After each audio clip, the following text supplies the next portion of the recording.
Hey, Gator Nation, welcome back to the Respect Our Decision podcast. This is episode 55. As always, I am your boy Hirsch. With me is CJ the Man McCann. What's up, guys? And the hype man Wes. What's good? What's good? Hey, Gator Nation, this is a very special episode this week. We're not going to talk about the usual subject matter. We're going to keep it in our back pocket. We're not going to talk about the team. The team is getting ready for Utah. We will talk about all of that next week. This week, we are going to break down and give our thoughts about the Swamp Kings documentary on Netflix. I'm sure most of you by now have seen it or at least watched a few episodes. If you haven't, spoiler warnings, guys, in case you don't know what happened. We win 2 national championships and Urban quits. But no, I'm just kidding. We're going to give our thoughts individually on some things and just share what we liked about it, maybe what we didn't like, what we'd have liked this scene, things like that. As always, guys, if you're listening, download us wherever you get your podcast from.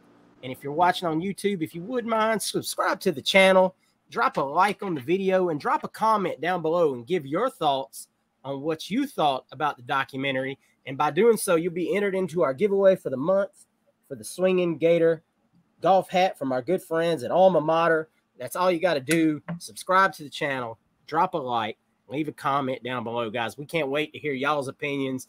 Everybody has been super hyped about this for a long time.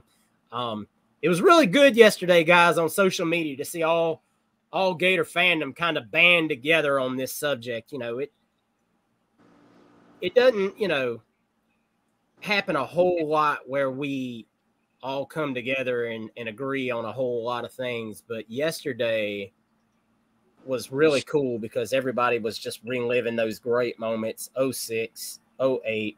Obviously, we know, there were some bad moments too, but it was hype just to watch it again. So, guys, we're just going to jump right into it. We're going to talk about it. CJ, I'm going to start with you, man. Let's start with episode 1. What were your takes about episode 1? I enjoyed episode 1 as like a kind of a laying the foundation kind of episode of let's get up to speed. Let's talk about, more or less where Florida was at as a program, where they were left after the Ron Zook years, to mention Steve Spurrier. And, kind of like, a lot of the fan base wanted him back, not Urban. It was a microcosm of where we were at the point. And it was a great look back at what we had. You got to see some things that, were only horror stories at the time about these workouts that Urban came in and implemented, but now we're getting to see them in live living color. This is what this looked like. And it was a great, great episode to really start to really dig in of seeing Urban's plan of this is what we're going to do. And it showed some of the setbacks that were prevalent from that team. You had a lot of kids that were not completely bought in yet, especially when you come in there and, like some of them say, we're training like we're going to Iraq. And that was, and it really exposed us to how great of a character Brandon Seiler was, how important he was to the team.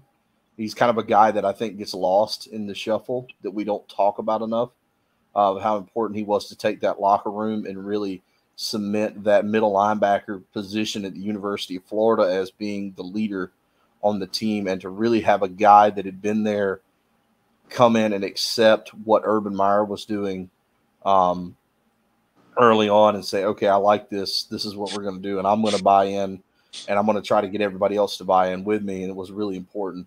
But as far as like an episode, it was a great, jumping off point to get to where we were going, to really just show the early years, the struggles, what he was up against for sure. We get into some of the heavier stuff as it goes, but just to really encapsulate 2005 and what was going on and what had to be dealt with, it did a great job of doing that for sure. Wes, what are your hot takes about episode 1? Mine is, excuse me, CJ kind of alluded to it, Seiler at the end. I came out having a great appreciation for Siler. I mean, he's embodied what you would want on every team if you can find that guy to be a leader, and not just lead by just saying it. I mean, he put in the work, so you had no other choice but to fall in line or deal with the consequences. And showing what Urban was going through, the pressure of being at Florida, the pressure of Steve Spurrier being out there and coming back from the NFL, and being out there and then losing to Spurrier.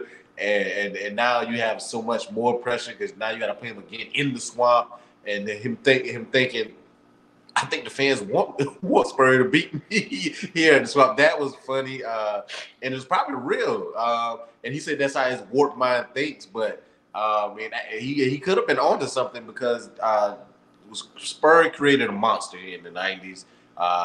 We love Spurrier. Nobody, I mean, I don't think you can find a Florida fan that's going to say anything bad about Spurrier. So I believe, even though he might have said that his mind was warped thinking about that, I mean, that was actually a reality. And if I was him, like he said, we look at Urban now, we got to think of who Urban was then. He's this young, hot shot coach that's coming thinking he can do this, like they were talking about, this new spread offense in the SEC, getting thumped by Bama, all that stuff.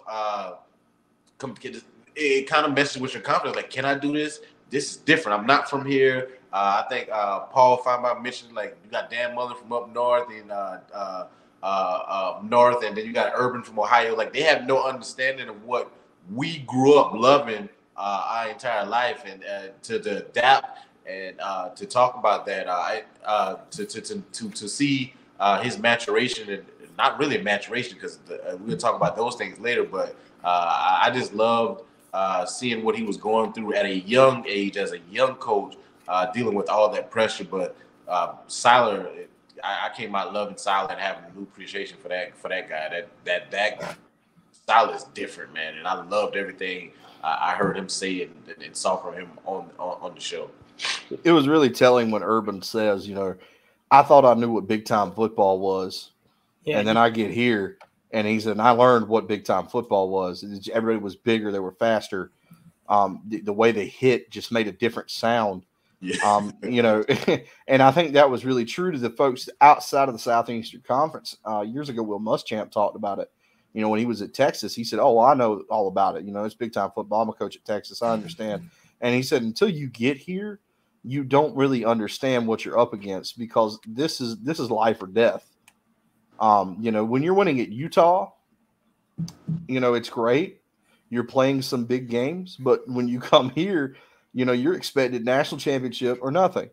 It doesn't, there's no in between. And that's the entire Southeastern Conference with the best athletes in the country at the same time. So Urban to, really be up front, be like, man, this is a different animal, really kind of showed where he was at as a coach and what kind of the learning curve that the SEC presents.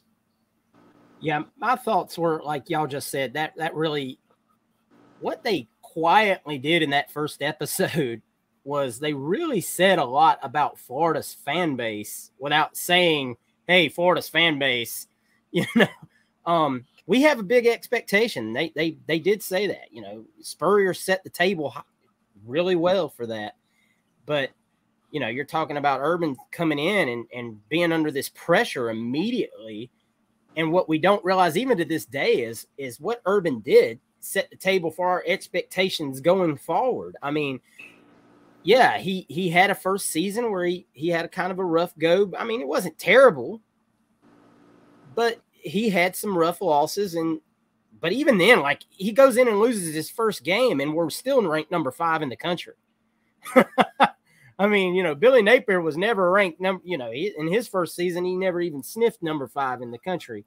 So that just gives you the level of talent that Urban inherited based on what we're talking about today when we talk about today's teams and what Billy inherited. Not to get too far off topic with that, but I did kind of not like the fact that Ron Zook got no mention whatsoever for the athletes that he left. Now, I understand this wasn't a documentary based on Ron Zook, but I mean, if you mention Steve Spurrier, while Ron Zook, obviously not the best of football coaches, head football coaches, we know that. We're not trying to sit here and say Ron Zook deserves to be in the ring of honor or anything like that. But Ron Zook left some premier athletes that helped win that 2006 national championship. I mean, you're talking about the Jarvis Moss, the Derek Harvey, Chris Leak, obviously, who got little to no mentions, but we'll talk about that later down the road. Those are some of the things I didn't like. You mentioned Paul Feinbaum. I think Paul Feinbaum got way too much TV time in this whole set, but I'm not a big Paul Feinbaum stan anyway, so it's whatever.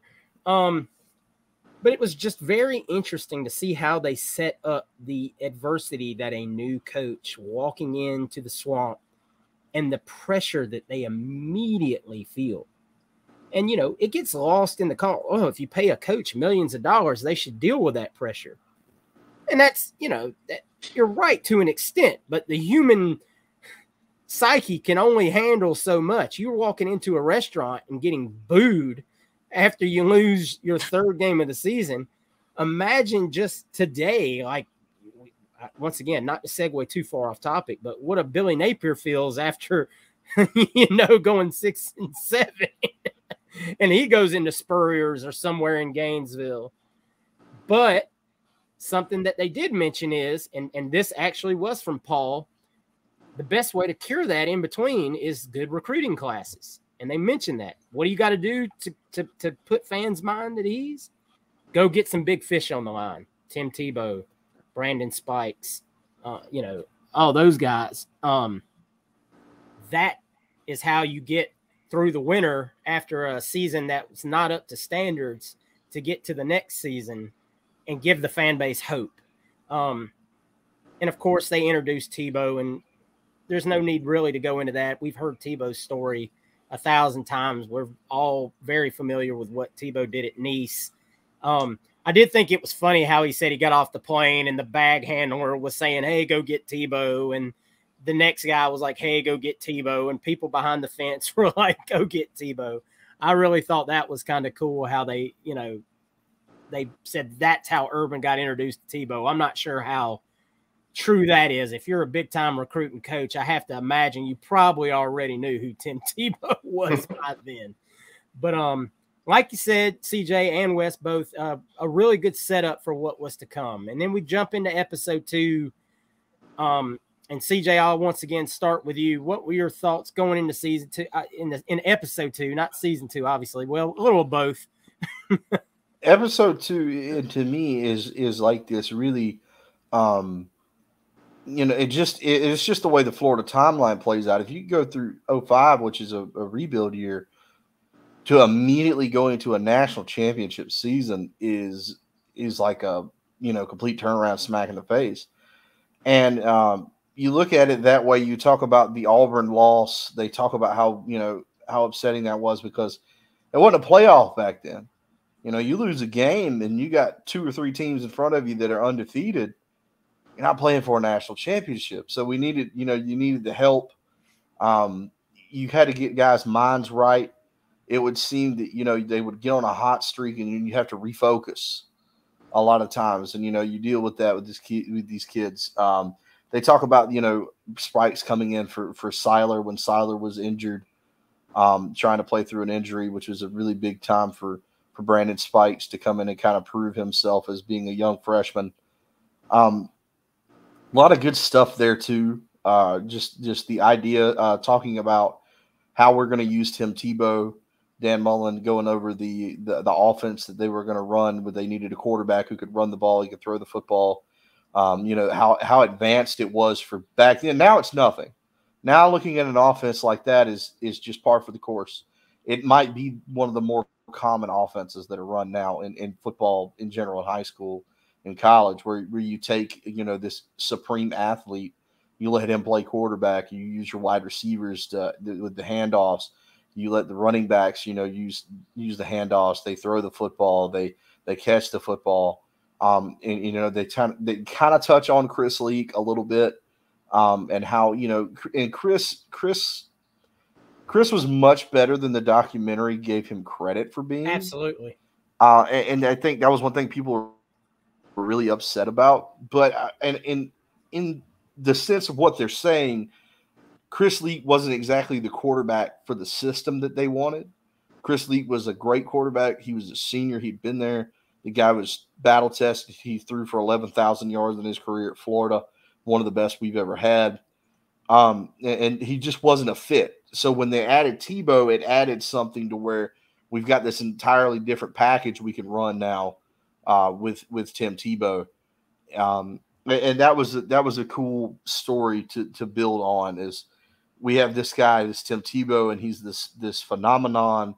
You've got, Chris Leak struggles with it, and I'm sure it was hard for Chris Leak to have been there for, 4 years now. And you've got this guy who's a freshman, and people don't really, and it builds. We see that build through not just the quarterback position. By the end of the documentary, we'll touch on that. It's built to, it's like Tebow and the Gators to just Tebow. And that's all people cared about because his star was so bright. But at the time, that's got to be hard to deal with as a quarterback. He's been there for 4 years. And now you have first freshman Tim Tebow come in and people just want to see him. I really would, really wish that Chris Leak was involved in the documentary because I would have loved to hear his perspective on that a little deeper, and I understand, everybody can't be in it, right? Like we can't have everybody. But that was like my only gripe with that episode. It's just like Chris Leak was much better than just the guy in front of Tim Tebow. And I think the whole fan base kind of recognized that. And if there was a gripe online, that was kind of the major one, was just how much they feel like he was discredited. But going through the great moments of the season, the Arkansas game, the SEC championship game against Arkansas, just how the guys battled back and they pulled away at the end of that thing, how they had to refocus their mind, once they saw that UCLA had beaten USC, to have to reshift their mind into, okay, well, we got Arkansas beat, then you still got to finish this game, because you ain't won nothing yet. So that was really cool. There's just a lot of really good stuff. Guys, you got different perspectives from the freshmen coming in, of Brandon Spikes really not being a workout junkie, Tim Tebow loving it. You got guys telling horror stories about this, and Tim Tebow's like, "Oh, it was great. It was the most fun I ever had." So it was just weird to see those two kind of meet in the middle of a guy who just absolutely fed on this, and a guy who was like, "Man, I'm just here to play football. I'm not training to go to war." But it was a great episode. Great to look back. The blocked field goal against South Carolina had tears in my eyes and goosebumps up my arm because that was such a great moment for that season. Without that, man, how different things could have turned out. But no, it was great. It was great to relive the 06 championship. I don't think it gets as much love as the 08 championship. And that's really kind of sad because we had a lot of great guys on that 06 team. Wes? Yeah, man. I love episode 2, season 2, all in the same, like you just said. Well, people, and then I agree with CJ. I'm gonna touch Chris Leak first. We don't win a championship without Chris Leak. There's no way in hell we win a championship without Chris Leak. So that needs to be said. It should have been said in the documentary. That's one gripe that I had. Even though Tebow was this guy, he wasn't going to lead us to a championship in 2006 as a true freshman. It wasn't going to happen. So I think they should have. That should have been said, that even though they had a special packages for Tim Tebow, that hey, I wish Urban had said, yeah, we did that. Tebow was instrumental in us winning that championship, as well as Percy Harvin as true freshmen, guys who played as true freshmen. But we don't win without Chris Leak being our starting quarterback. As we move forward, I love, to your point about Tebow working out, I love that he attached himself with Brandon Seiler, knowing that type of guy, and he wanted to earn his way by showing, hey, I'm going to put in the work. I'm not just going to come here. I'm a 5-star, yada, yada. And you got to love that work ethic. All the stuff that we ever heard about Tim Tebow, the chant I was telling you guys before we started, that chant they did do before the game is about, y'all ain't ready. I need to bring that back. That got me hyped. I forgot how many close games we had during that year. I mean, it was going back and watching some of the games, LSU and you mentioned the South Carolina game. People don't realize Succop played like a long time in the NFL. Like Succop was an NFL kicker. If Moss doesn't block that, that's going in. Still in the NFL. Yeah, Succop is a hell of a kicker. Like Ryan Succop is good. So that was going between the uprights. We were going to lose that game. So that wasn't mentioned. I wish they had mentioned my guy, Reggie Nelson. He was so instrumental. He played forever in the NFL as well. Kind of led that new safety group that we had as all the way up until recently, the last couple of years. But Reggie Nelson was one of the beginning guys of that. I'm missing something that I wanted to hit on. I forgot about, but just the close games, the environments that we had to play in. That was back when we played 3 SEC West teams. So losing that game to Auburn after winning and being so high against them, like how we beat Tennessee. Brandon James, true freshman. I forgot he was a true freshman. I don't know why I was thinking Brandon James came in 2007, but he was with Tebow, Percy Harvin, and Brandon Spike. He was part of that class. So just phenomenal watching that. And like you said, CJ, I had goosebumps just reliving a lot of those things. And Dallas Baker, my favorite player of that 2016, along with Reggie Nelson. Just the big catches that he had. I mean, like every time we needed to play, you heard Mullen in the locker room, "Hey, Dallas, we need you. Hey, Urban, Dallas, we need you to make a play." And he made them along with my guy Cornelius. We had Ingram. He was the first tight end that we had. And those are guys I wish that we mentioned that were mentioned more in that season too, as guys that were instrumental along with Moss and Harvey as far as winning that championship. So loved that. Loved it, man. This is what I wanted to mention. The USC lost to UCLA. I didn't realize. I would just think. The only thing I could remember was everybody wanted Michigan to be in the game. I forgot that we actually needed UCLA to beat USC, which we saw what happened when they came out of halftime, and then Percy makes the play, and Urban going for it, looking at his folder and they showed him looking at his folder like F it. Go that was like, let the mother effer go. Yes, man. I love that too. And the fact that it makes you think it was real. I don't know if it was editing, I don't know if it was the same game, but him looking at the folder and making that play call was phenomenal after Arkansas had took momentum with Derek McFadden and them boys. So love that. Love more Siler. Couldn't get enough of Siler. So love that. Yeah, you hit on one of the things I wanted to say first and foremost. Dallas Baker might be one of the most underappreciated Gators in history. That dude was clutch. We have a long history of some really good receivers. Obviously, everybody knows the big three: Ike, Kwesi, and Anthony. But Dallas Baker, man, was just always there to make clutch catches when we needed them. Can't say enough about that. And every time I say the name Dallas Baker, I wish I could hear more Mick Hubert. That's one thing that I thought was missing, that they could have added a special touch to some of these moments that they showed, was maybe having it clipped to Mick calling the plays in certain I only remember one. There was only one. There was only one the whole time. And that kind of bothered me that they didn't have more of audio from Mick in there, because that just give it more of that Gator feel. But I guess they didn't want it to have a completely Homer, out Gator feel.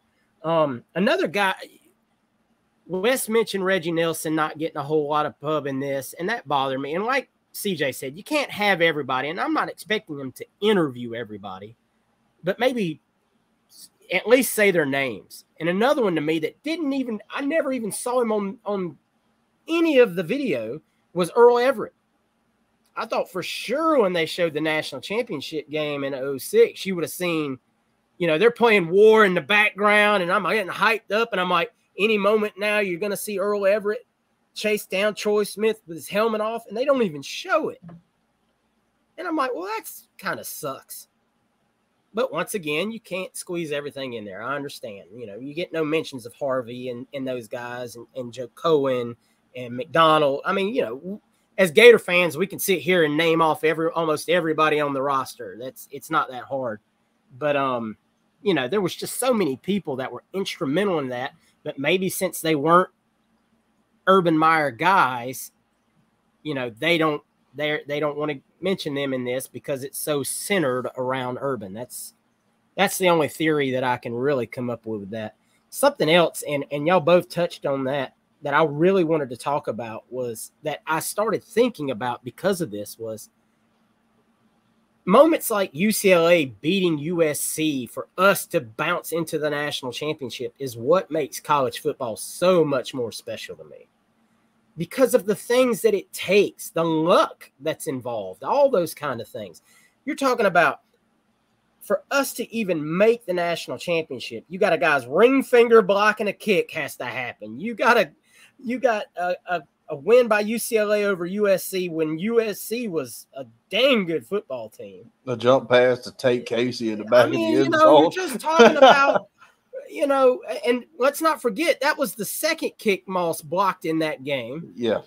So, I mean, college football has so many of these special moments that play out in just one season.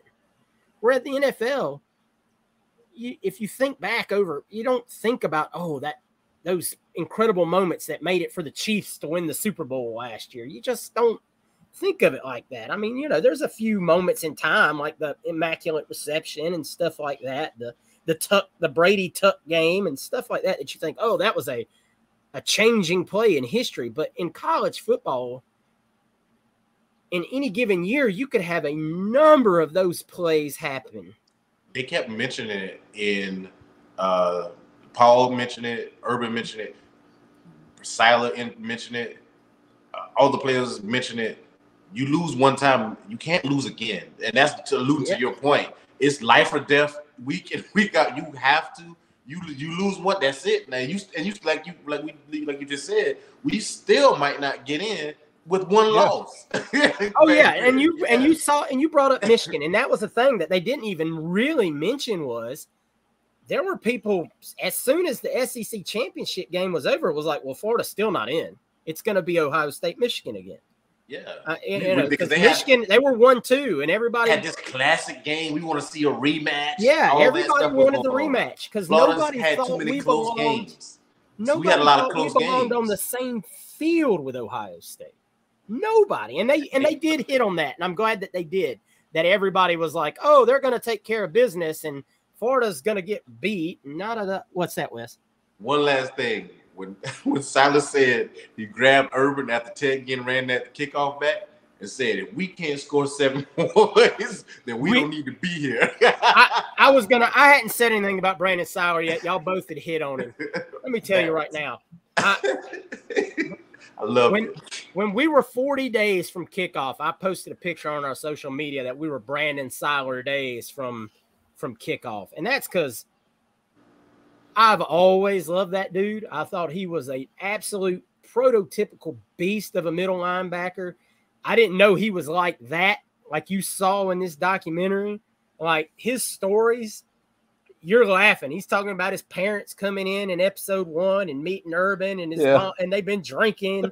and then he's talking about taking Tebow to the club and the girls saying, oh, you the guy that came with Tim Tebow. He's like, well, I ain't take Tim Tebow out no more. I'm like, this man, look, I've seen people say it on Twitter in the last couple of days. Brandon Seiler deserves some kind of statue, whether it be in the weight room. Maybe it belongs in the weight room or some kind of an award for being in the weight room. We've got all these awards going around now that they have that the staff gives out. Give the Seiler award to beast for the vocal leader, or bring those big ass chains he used to wear back and give them to somebody. Do something, man. Because Brandon Seiler, to me, and I think everybody else at this point that didn't know before, is Gator royalty from here on till forever. There is nothing. His sound bites will be played from here on forever. They'll outlive him. Absolutely. Thank you, Brandon Seiler, for being just an absolute great Gator and talking about taking spikes into the swamp and telling him this is your baby now. That was a chill moment for me, man, because you can just, if you've ever been in the swamp, especially when there's nobody in it, Like you just go on like a day where there's nothing, it's open stadium and stuff. And you can just imagine two guys walking out there, you know, and somebody handing off the baton and saying, you know, hold it down. This is yours now.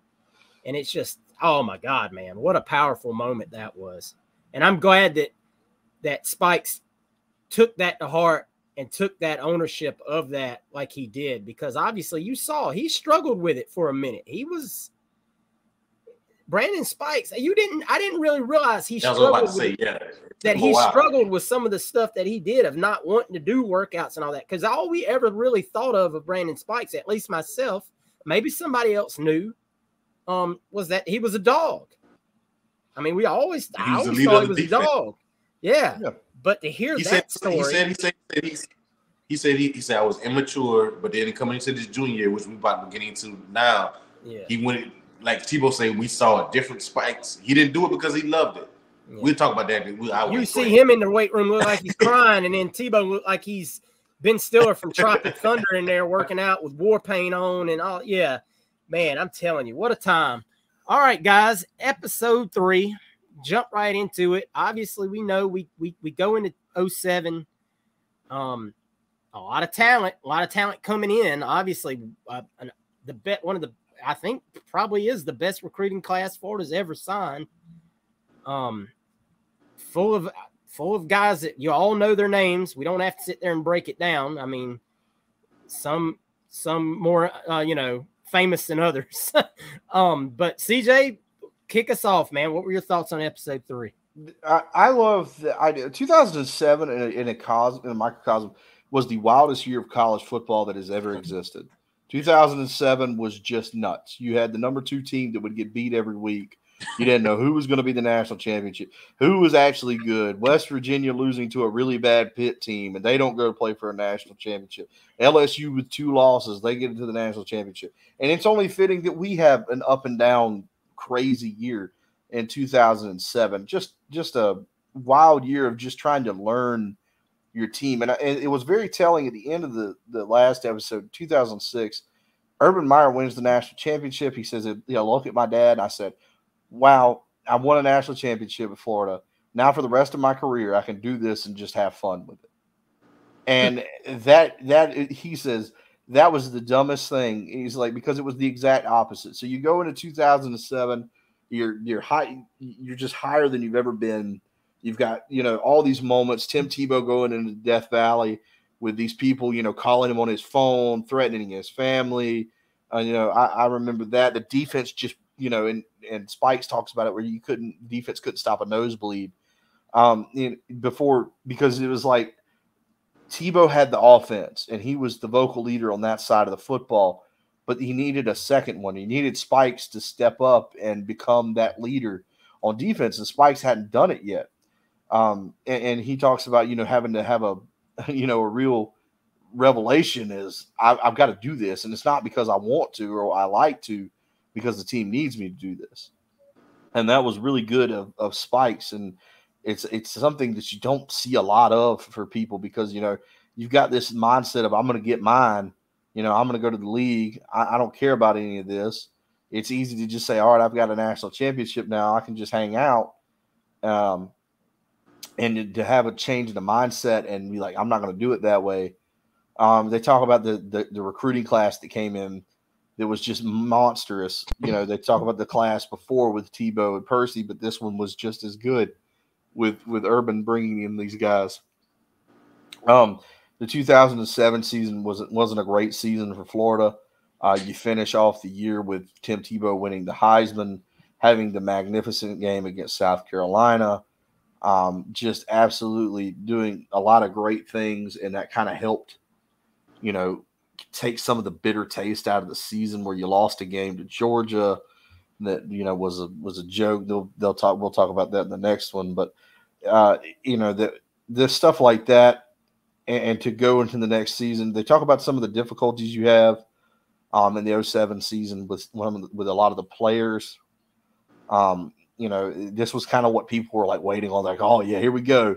We're going to talk about all the bad stuff that the University of Florida does. They tell the story about Avery Atkins tragically losing his life, getting kicked off the team, and Urban Meyer really sharing his thought process of, I don't want to do that again to another kid. And they're going to vilify Urban Meyer later. People are going to say, "Oh, that's horse hogwash, whatever." But you look at every coach that's ever been in that position. Bobby Bowden says the exact same thing. So, especially, Kirby Smart is going to say the exact same thing. Nick Saban has said the exact same thing, that they would rather have them on the football team with me than to be out there on the streets, to take that away from them. So before you start throwing stones, you might want to look at your glass house that you're living in. So that was the main thing of the episode for me. We know what the 2007 season was. It was just a building block to get to 08. And then, you get to the 08 season and we're, guns a-blazing. You've reloaded. You've got all these kids now. You got all this talent. You take the 07 season where it takes a defense to mature. You had the offensive side of the football pretty well, put together. But you needed that defense to really mature and turn it up a level. And they did in the 08 season. And Brandon Spikes becoming a leader really, really showed what they were capable of the next year.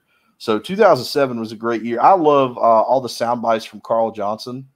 Yes. Carl Johnson was one of the guys, and Carl Johnson talks about it almost remorseful. If you listen to his interviews, of just like, I wouldn't want my kids to be taught like we were taught. He says, I look back at some of the stuff we were doing and the way we were going about it, the way we were fighting in the locker room. We would hit people that they didn't, work out. He said, and he was like, I couldn't teach my kids to do that. Or talks about the Ole Miss game where he's just like, we're ready to go. We're so amped up. We're ready to kill somebody. We've got veins bulging out of our necks because we're so amped to play, and just stuff like that. But Carl Johnson has some great lines in there, the next episode especially, but just some really good stuff in the 07 season. Talks about, kind of coming back down to earth after the 06 season, but building for the 08 season. So really good episode there. A lot of great stuff in there. Unfortunately, he talks about some of the bad stuff that we had happen. They mentioned the lawyer that Florida had, which again, like I said, this happens everywhere. Georgia's got a guy. Alabama's got a guy. Florida State's got a guy. Miami's got a guy. They've all got a guy. I mean, like I said, if you want somebody that went there, they're alumni. They're happy to help the team. That's right. and again, these cities like Tuscaloosa, like Athens, like Gainesville, Carl Johnson touched on this, and this was really great of him to say. He's like, without them, they've shut the city down, because without them, you don't have anything in these towns. So who are they gonna side with? That school that starts with F runs the town. Right. And that was really good. That was a really good episode to me. Wes? Yeah, some of the points that CJ alluded to, Tebow winning the Heisman, kind of propelled us. And Urban having to get back to his roots, because he talked. We took CJ mentioned that class with Cam and Rainey and Black and Major, and I think Hayden was in that class as well. Hayden was in that class as well, and the Pouncey twins and all these guys coming in that class. They didn't mention Demps, so we'll get on the things that they didn't say. That's on my list of things to say. And Rainey and all these guys coming in that class, it was just stupid. Brantley and all those guys coming in, and how those guys were entitled, and he didn't go back. And I think the 05 and 06 year, the workouts and the stuff that he had, when the guys mentioned, which we forgot to talk about, how he had them working out at 12 to 2 to keep them from being out in the streets, but they were working out at that time. So all you want to do is sleep and go to class, which I think was smart on Urban's part, but he kind of got his foot off the gas a little bit, and how that was. And then CJ's point about LSU going to the championship and beating Ohio State, I believe, that year with 2 losses. We could have, like, people talk about the 09 year. We could have actually won the championship in 07. When I went back and these things, when you watch these things over, it triggers moments. Losing to Auburn again, that shouldn't have been a loss. LSU coming back on us in the second half, we don't lose them. Georgia just whipped our ass. But we finished 13th in the country after a bowl loss to Michigan. You know what I'm saying? So that team could have actually competed for a national championship, and it doesn't get talked about because we had four losses, but we had those 3 SEC losses, but 2 of them, LSU went with 2 losses. So in the BCS era, which was unheard of at the time, like CJ was saying, it seemed like a team was losing every week. It was crazy. But I think that was something that was lost in the sauce, especially how he realized, okay, now I got to get back to what got us here. I got to get back to the foundation. I got my foot off the gas. I got these highly touted guys coming in, and they feel entitled. Oh, we're number 1. They just won a championship. We that, and every team, and I don't think the team realized that everybody was going to give them their best. But they finished strong, except for the bowl loss. But they finished going down the stretch strong. They saw the game with Tim Tebow with the 7 touchdowns against USC and all that stuff. So we had those losses in the middle of the season, but the team finished strong and propelled them into what would be a phenomenal 08 year. And they started off strong that year. Tebow was like calling off the wins. Tennessee crushed them. Like, we were crushing people at the beginning of the year, and then we hit that middle road, and it was because of lack of discipline, which Urban is a mastermind, and people don't give. Well, I don't want to say people don't. We, as Florida fans who really studied, knows that Urban is a master at pushing buttons and getting the best out of players. It might have not always been the right way if you're thinking about it now, especially in today's society. But to get the best out of your players, that was something that he was good at. And I'll keep it short because I think episode 4 is something that we all going to jump on and give our likes and dislikes at the end of the recap. Yeah. All that stuff y'all talked about, I'm not going to hit back on that. I really want to talk about, like, I had already heard and knew about the Avery Atkins situation. And it's terrible, man. And my dad was a coach, and he used to tell me stories about some of the kids he coached and the adversity that they faced, and he would have to make decisions. Now, this is at middle school, high school level, so I'm not trying to compare it. These aren't kids that are on scholarship and considered by society at that point adults. You're 18, they consider you an adult. You're on a scholarship, and a lot of people look at it as, well, these kids are getting free school and everything else. I don't feel sorry for them for anything. They're in charge of making their own decisions. But they're still kids, a lot of them, and they're still in the very first real world situations of their lives, and they make mistakes. And I'm not condoning what Avery Atkins did back then. He hit a woman, and there has to be consequences for those actions. Absolutely. And Urban chose that, and then he had to live with his choice, and that can be tough, man. And that can change you forever. And it appears like in some ways it did. Now, obviously, a lot of people still don't like Urban. They don't like his character, and that's fine. I have no questions about that. I have my own questions about his character because I know a lot of things in this documentary that were skipped over, and I can understand why. Absolutely. But I don't ever question a coach having to make these kinds of decisions. CJ touched on it. It happens everywhere. You're seeing this kind of thing happen now at UGA with all these kids that are getting in trouble with the speeding and all that kind of stuff, and the accident they had this year that took 2 young people's lives. And then you have to sit back as a coach and go, well, how do I handle this? How do I stop it? And it's a real problem. And then you listen to Chris Rainey's story, and this is what really hit me about this episode, was Chris Rainey's story about, I was born in prison. I didn't know my dad. My mom's a drug addict. I don't know family. I don't know what it's like to celebrate a birthday. And then you hear, that he'd come over and Shelly Meyer would cook him spaghetti, and he was just so happy to sit there and play video games with Urban's son, and you're just like, sometimes it's just that simple, man. About some of these kids are just that, kids. You don't know where all of them came from. You don't know what they've seen. You don't know what they've been through. But we sit here on a Saturday or, maybe a Thursday night, and they're our entertainment. And we sit here and go, oh, that kid sucks. God, how is he on this team? Sometimes, man, just think about moments like this and step back and go, man, I don't know what that kid's going through. I don't know what's going on in that kid's life.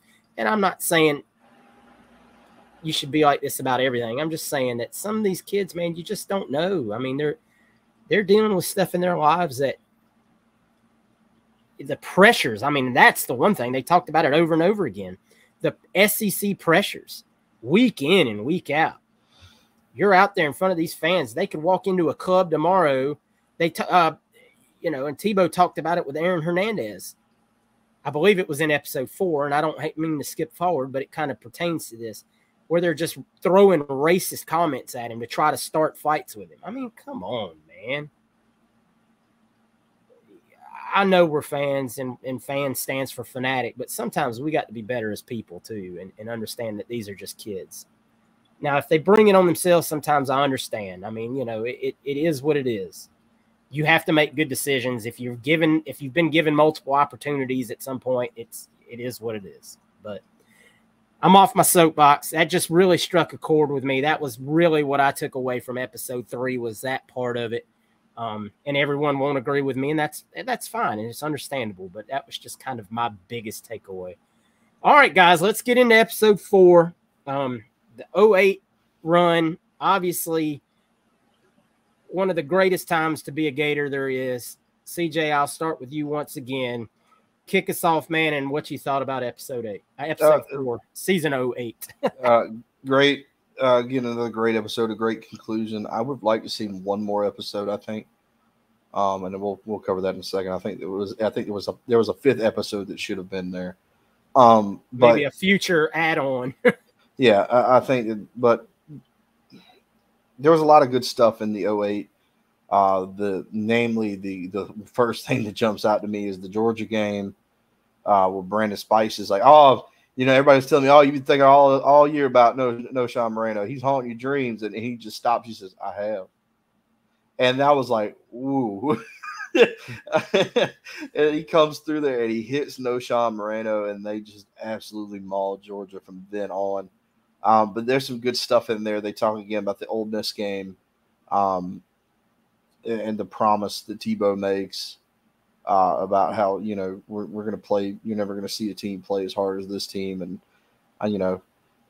stuff like that. And that's just one of those great moments in Gator lore of a team absolutely going down the stretch and just dominating. I mean, you beat once after the Ole Miss game until they play Alabama in the SEC championship game, they steamroll through everybody.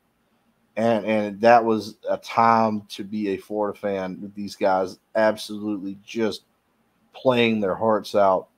You get to the SEC championship against Alabama, and to me, it's still one of the greatest games I've ever watched, probably my favorite game I've ever watched. It's a memory that I have, especially watching it with my dad. Just a phenomenal game where you look on the sidelines and it's star-studded on both sides, and you've got Nick Saban there, and this is his second year, being at Alabama and really building them back to what they once were. And then we would see in 2009 that they're there. But no, just some really good stuff, really good quotes again from Ahmad Black, how he effing hates Georgia. That's one of those things that I love about Ahmad, is he's not afraid to, kind of speak his mind, and he's a great character in there too. Major Wright, the Oklahoma game, where you go into the Oklahoma game, much like the Ohio State game, and everyone's doubting you, because Oklahoma their offense is electric. They're the best offense in football. Nobody's been able to stop them. And Florida's defense was the story that night. It just absolutely shut them down. They only gave up 14 points to the best offense in college football, and left that door open for the offense to Florida just to win that football game. And it was a great advancement from what we'd seen the previous years, how the defense was to where they were in 2008, to be able to do that, to be that missing component. Then you go into the Tebow's coming back, Brandon Spice is coming back. Everybody but Percy pretty much is coming back to the team. It will go to 2009. And 2009 was, the players talk about how miserable 2009 was, because it was, it was absolute. You cannot lose. You go in, it is national championship or nothing. You're expected. There's so much pressure on you. Not only that, you've got a team that's kind of disconnected because they're the best team in college football, and Tim Tebow is getting all the spotlight. And you have to face that as a team, and then it comes to the head at the Mississippi State game with Brandon Spikes, who's injured, is not able to play. Tim Tebow's having a bad night. They get into an argument, and Urban's like, "This is my fault. I've created all this. This is what they're expecting."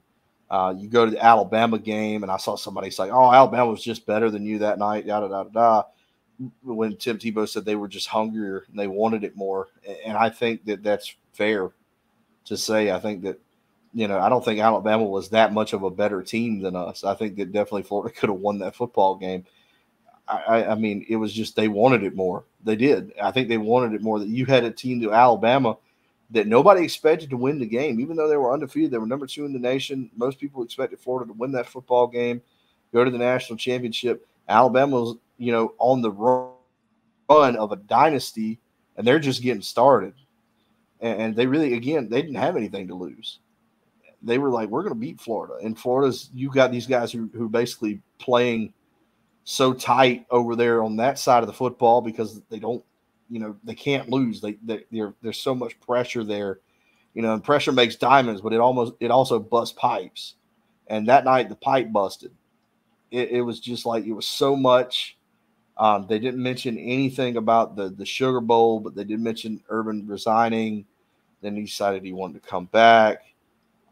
We started to really get into the 2010, and that's where I said that, we could have used another episode because I think 2010 in itself is a wild year to really see what happened. But just, again, it was kind of sad to watch because it's like we're still dealing with a lot of it today. And that was kind of the beginning of the end. To look at it, it's like, like Tebow says, he goes back in the stadium and he looks on that board and it's missing a number. Urban has his health issues, team goes its ways, things happen, and it's just a disappointing end to a great run. It was kind of like the Beatles, where it just rose really fast and then you really never got to see like a gradual decline. It just ended. So it was a great episode. Again, a lot of great memories still in this episode.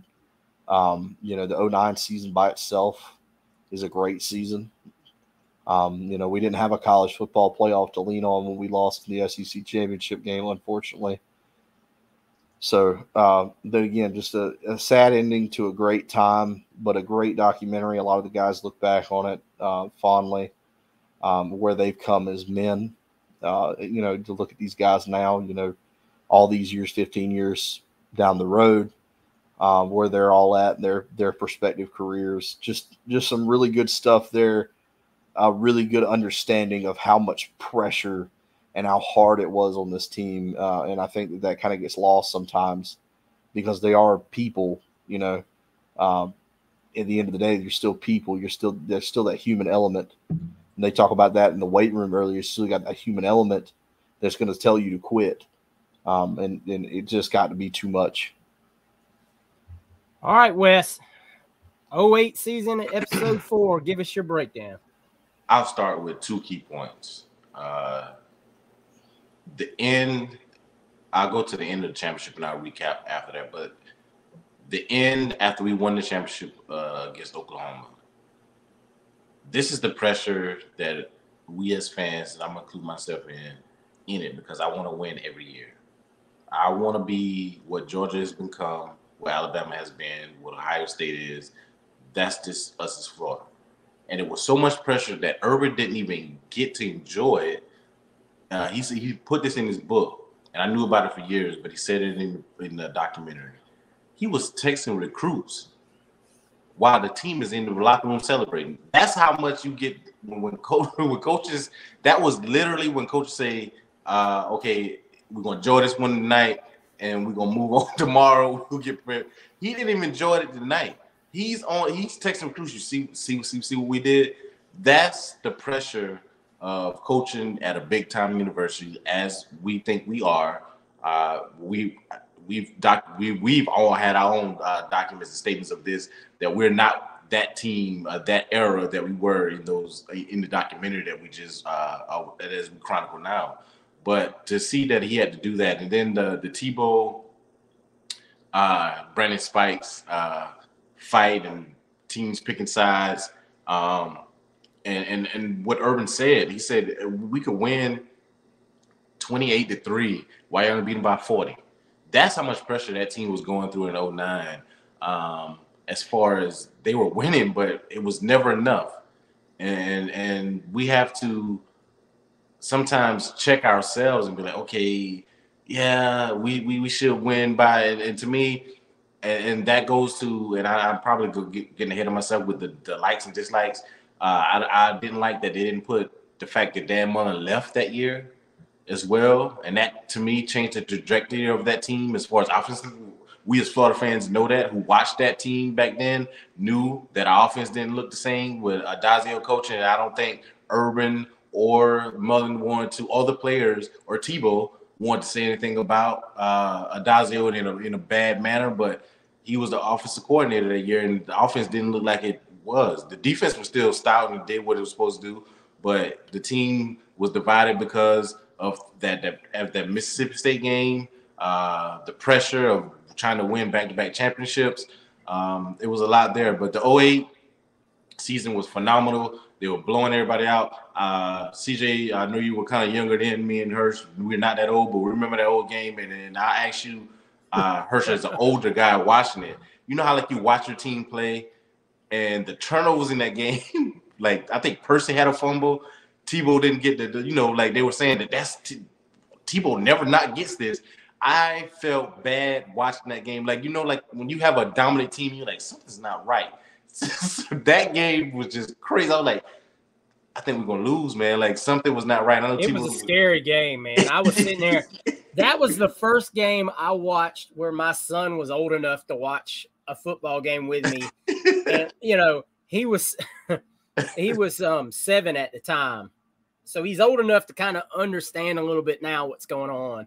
And I can't sit there and throw a fit like I would if I was by myself. But that game was frustrating, man. There were like everything that can go wrong went wrong. Where you're like, but at the same point, you're like, God, this. They talked about it. Oklahoma's offense was so good, and you're like, how long are you going to be able to hold these guys from scoring? Like they're good offense. So it's just you mean Ole Miss? You talking Ole Miss, Oklahoma? Oh, I was talking about Oklahoma. I thought you were talking about the national championship. I was talking about Ole Miss. My bad. Ole Miss.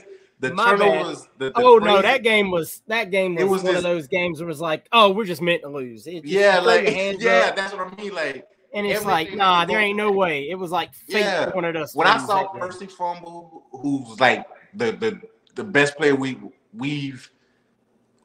Percy probably our best player ever. In my opinion, one of our best. I'll put him in the top 5. Some people might get mad. Older cats or newer cats, top 3, top 5, however you want to put Percy. When he fumbled, and I don't think I've ever seen Percy fumble. When he fumbled in that Ole Miss game, I said, it's over. I figured, well, when Tebow didn't get a 4th and 1, I thought it was, that's just this is the extra point, and I was just like, that was one of those games when anything can go wrong goes wrong. It wasn't your night. But to chronicle through the rest of the season, like CJ was saying, we pummeled everybody on the way to the national championship. People don't realize Oklahoma has scored like 50 points. They were unbelievable. 5 or 6 games in a row on the way. And I remember my friend, he's a Nebraska fan. He was like, we're gonna pummel y'all. Yeah, you see what Sam Bradford and all that, because he was a Big 12 guy and was talking all that noise. I was like, they haven't faced the defense that we faced. And I remember doing the Heisman. This is something that wasn't mentioned in the documentary, but one of the Oklahoma players said Tebow ain't not like that. He's not better than half the quarterbacks in our conference, because Texas Tech was good that year. I think they had that's what Crabtree and they had Colt McCoy. Texas was too. Texas. Yeah, they had Colt McCoy. And because they beat Oklahoma that year, and Texas Tech beat Texas. But that was anyway. My point to saying that was Tebow said, "Well, if I played in the Big 12, my numbers would look like theirs too." I love because that was back then. Tebow said that back in 2008, like my numbers would look like their numbers if I was playing the Big 12 too. So that's something I wish that was in there when we talked about playing that game, the Oklahoma team and the struggles within, and then how we turned up and won in the second half. But phenomenal play by Black. I'm glad he was on there because Danny Cannell tried to a couple years ago but he led the nation in interceptions that year. He had 7 picks. So to shout out to Black, and I just loved everything about episode 4, except for, like CJ kind of mentioned, we probably should have had 05. And this goes back to what you were saying, Hirsch, about the only thing I gripe about what Urban said, because I believe him, when somebody loses their life and you feel like you could have done something more, you wish you could help. I truly, genuinely believe that. Tebow talked about how they prayed about it, how they were together, how they shed tears and all that. So I love that. But I wish he had kind of done that with Cam Newton. Maybe we would have had a longer run with just the laptop going out of the window. And I wish that kind of was mentioned. And if he wished he would have done anything different as far as keeping Cam Newton here. Yeah, I know. Like we said, there's some of these guys they probably couldn't talk on. There's, you deal with legalities in some aspects, I'm sure, especially when you're talking about crimes that were committed, things can't be mentioned. Yeah, I don't know what all like I said, the legalities of some of it are. I'm sure there's just some certain things you can't mention, but just some points. Y'all touched on so much. You talk about teams we beat. I mean, Georgia had Matt Stafford, AJ Green, Knowshon Moreno. They only lost 1 game going into that game. They were the preseason number 1. I mean, Georgia was a stacked team, and that was the showing of how Urban was absolutely diabolical when he wanted to save those 3 timeouts. They didn't talk about the saving of the 3 timeouts and using those at the end of the game. I guess they didn't want to have Urban framed as being this bad dude like like we know he was. I mean, Urban would be cold-blooded on them guys. That national championship game, man, what a game. Like I was rambling on about the West when I thought he was talking about that game. That offense was unbelievable, and that might be one of the, if not the best defensive performances in the history of this school. The only other one that's even remotely close to it to me is the 06 game against an Ohio State team that was just as great. But, of course, they lost Ted Ginn Jr. on the opening kickoff, and, that could have made a difference. And I know Oklahoma fans will say all day, DeMarco Murray didn't play. But don't tell me about DeMarco Murray playing because Percy's out there on, a heavily sprained, possibly fractured ankle, and still did his part, but was not, like we said, 100% after not playing in the SEC championship game. The 09 season, man, was so just weird. And I like that they talked about how it was Tebow's team, and you heard Spikes talk about that. And it felt like there was a lot of animosity there. And you have to understand that would rightfully be so. There were a lot of stars on that team. But you only ever heard about Tim Tebow. You didn't hear about Joe Hayden, how good Joe Hayden was. You didn't hear about, you knew Spikes because he was on the cover of Sports Illustrated and all that, but you didn't talk about Jackrabbit. I mean, Janoris Jenkins was on the other side, and he was a phenomenal player, just as good as Hayden was. I mean, it's just so many guys that didn't get their flowers because it was the Tim Tebow show. But, the guy that wins the Heisman, the quarterback's always that guy. It just always, that's the way it goes. I'm glad Spike said it, that Tebow didn't like that stuff, though. He wasn't like one of those guys that embellished him. Like, yeah, Spike said he didn't really want to do all that stuff, but he and you know how Tim is. If you know Tim, he's humble. He's a very humble dude, and he would have wanted it to be more about his teammates.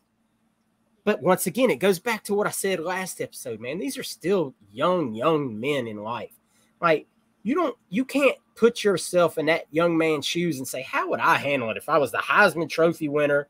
Then they're like, almost won it again. I've got 2 championship rings. I'm the king of the campus. I can do no wrong. Everybody sees me as the purest human being on the planet, and everything that went with being Tim Tebow, it was just crazy. And I don't envy what he went through, but if there was anybody that could carry that weight, it was Tim. And there were a lot of things that were glossed over in that 09. And like CJ said, they could have done another episode very easily. You didn't talk about Timmy's concussion.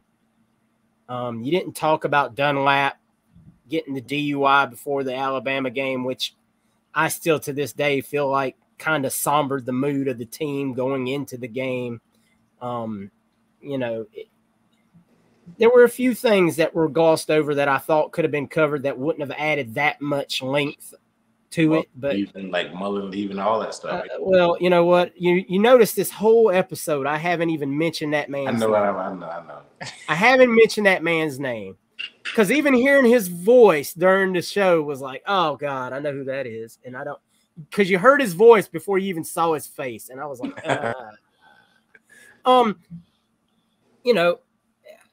they didn't go, Charlie Strong. You never even heard about Coach. You saw him on camera once, but you never heard about it. And like Charlie was such a huge part of those teams. Yep. So not even hearing Coach Strong mentioned to me was kind of tough because we all, as Gator fans, 06, you couldn't tell us anything was wrong about Coach Charlie Strong. That man walked on water.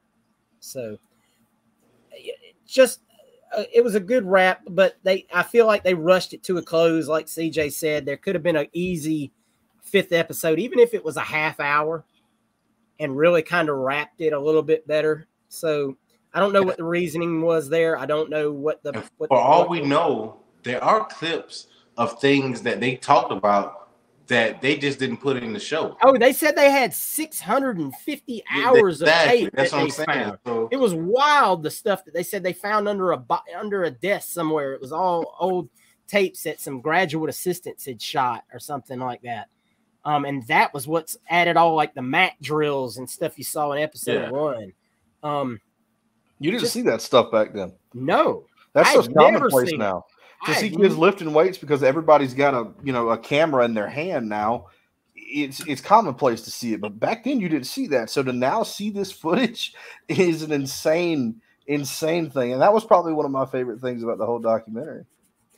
All right, guys. Well, we're gonna wrap it up. CJ, I want you real quick. Just what's your synopsis and your takeaway of all 4 episodes? This is really good. It was a really good trip back nostalgia land. Some people are gonna call it a puff piece. And that's fine. I think if you're a football fan and you really want to look back at a time of college football in a bottle, this is just a great documentary. If you're looking for the dirt, the real gritty stuff, then it's not for you. I'm sorry. There's a couple of things in there. You're mad about Aaron Hernandez not getting mentioned. There's a whole Aaron Hernandez documentary on Netflix you can go watch. If you're mad about Cam Newton, go watch Roll Tide War Eagle. That documentary 30 for 30, they got plenty of Cam Newton in that. If you want to hear about that stuff, there's other things you can go to. It was cool because they let us have one because we've been kicked in the face for 15 years now. And for us to finally get one back to have a really cool documentary about us was really cool. Miami had gotten their flowers and, Alabama had gotten theirs. And Georgia will get theirs, but it was cool for us to get ours. And that was probably the best thing. It was a cool look back at a time in college football that can't be recreated, that cannot be done today. What Urban Meyer did at Florida cannot be done again. It's not going to happen. You're not going to come in and treat players differently like he was doing and have these reward-based things. It's like, well, you don't like the way you're being treated, get better because now there's a portal and kids aren't going to do that. So it's just a different animal. People compared Billy Napier to Urban Meyer. Billy Napier's not building the program like Urban Meyer, just because he can't. It's not going to work that way. There are some similarities you could point to, but not enough to really, combine the two as one.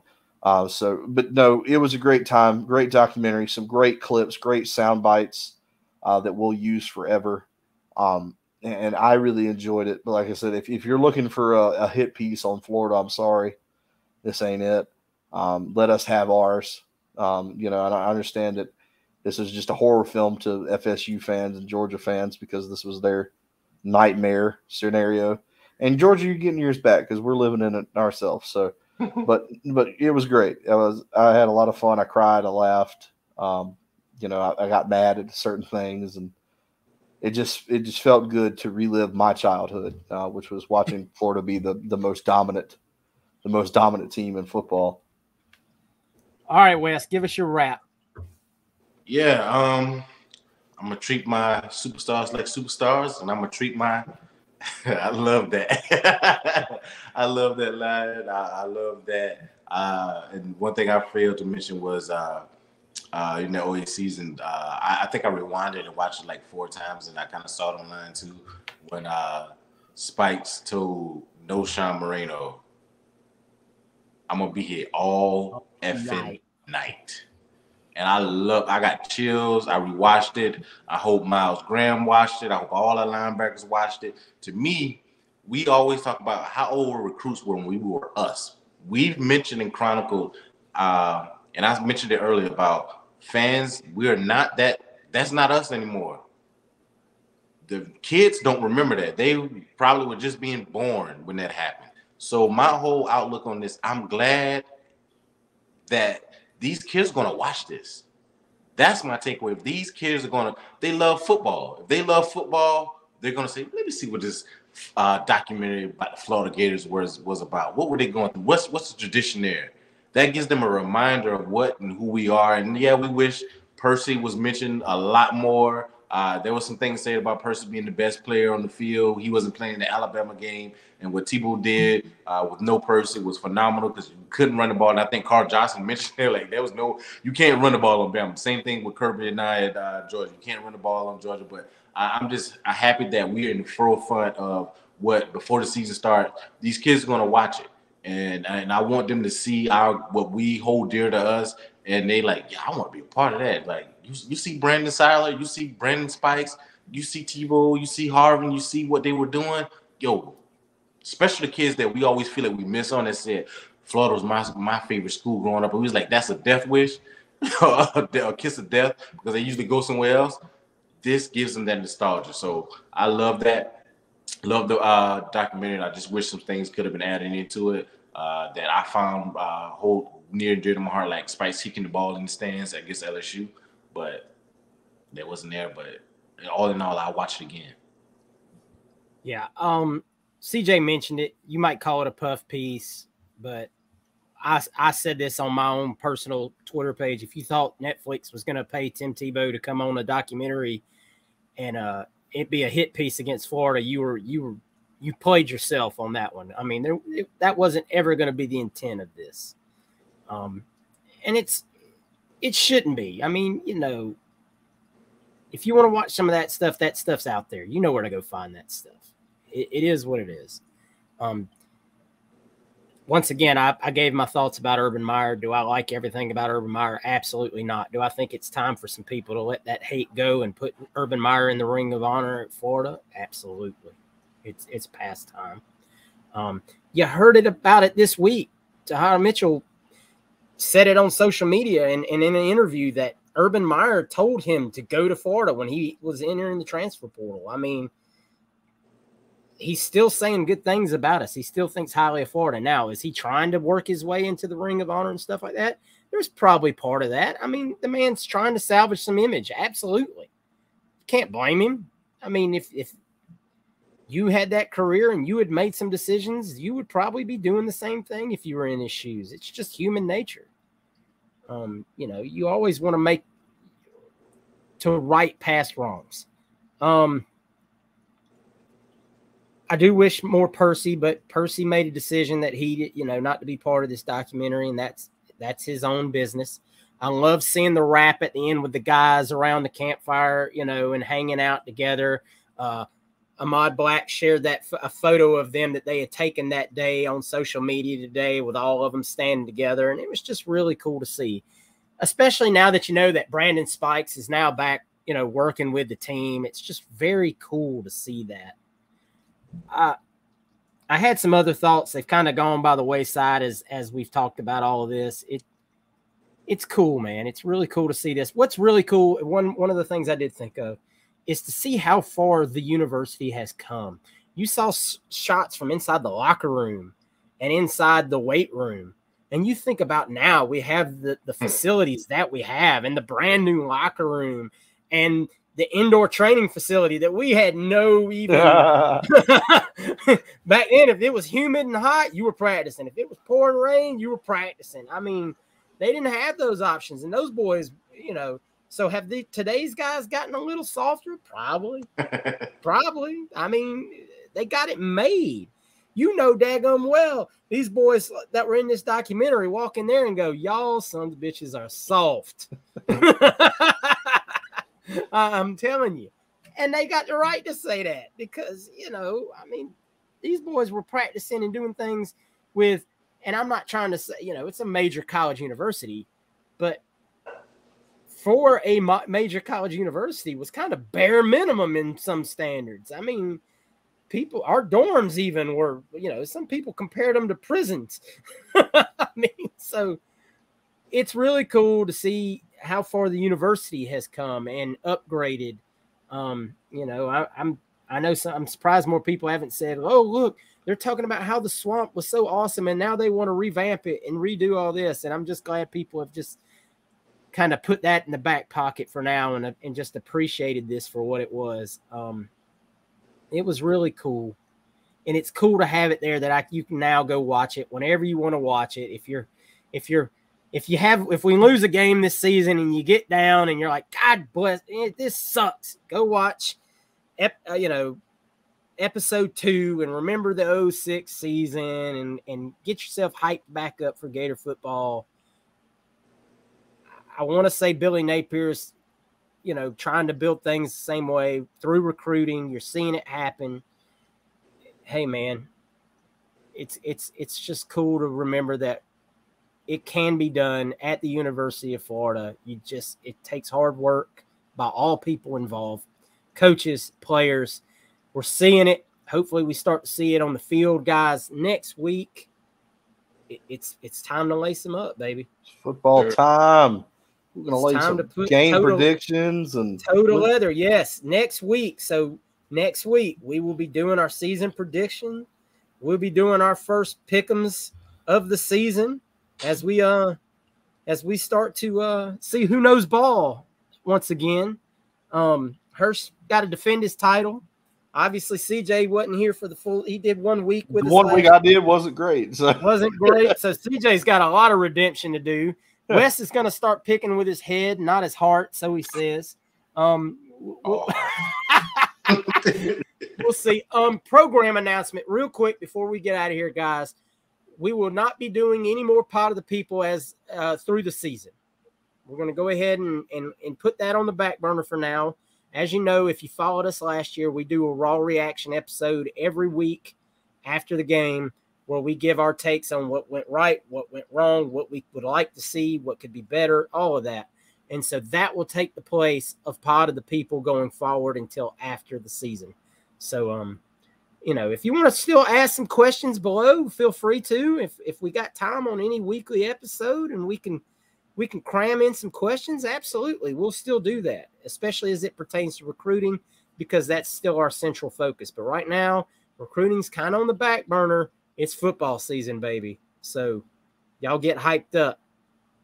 CJ, anything to add before we get out of here? Nope. Just remember the hat giveaway. Next week is going to be the last episode for the month. So after next week, we'll tally up everybody's names again. And then the next week after that, we'll, reveal which one of you won that hat. But other than that, just make sure you like and you comment and you subscribe. Check us out on Twitter. Check us out on Facebook. The season's about to get here, so there's going to be a lot of conversation going on throughout the season about football in general, because we can finally talk about football and not practice and not recruiting. Real, honest to God, putting on pads and a helmet, playing football. So great time to be a Gator fan. Great time for a football fan. We're going to get this kicked off. It's week 0 this week. So if you want to watch Hawaii and Vanderbilt, you're that much of a sicko for college football like I am, Heck yeah, baby. Good luck to you. Fighting Rainbows. So- Let's do it. What Navy and Maybe Notre Dame play USC San Jose State. Yeah. I'm gonna be I watching don't it cheer all. SEC, baby. Let's go Rainbows. That's right. Let's go to Hawaii. All right, Wes, But no, take us thank home. you guys so much. Yeah, appreciate you guys. Love all the support. Continue, like CJ said, like, subscribe, make comments. We love all that interaction with you guys. Brandon Seiler, got to get that number retired, a statue, something, anything. Just love what I saw. Award in the weight room. Yeah, something, award, something, as you guys said. But continue to support us. We love you guys. We appreciate you guys. Can't wait to next week so we can make these picks so I can knock Hurst off his mantle. But as always, go Gators. Go Gators. Go Gators, baby.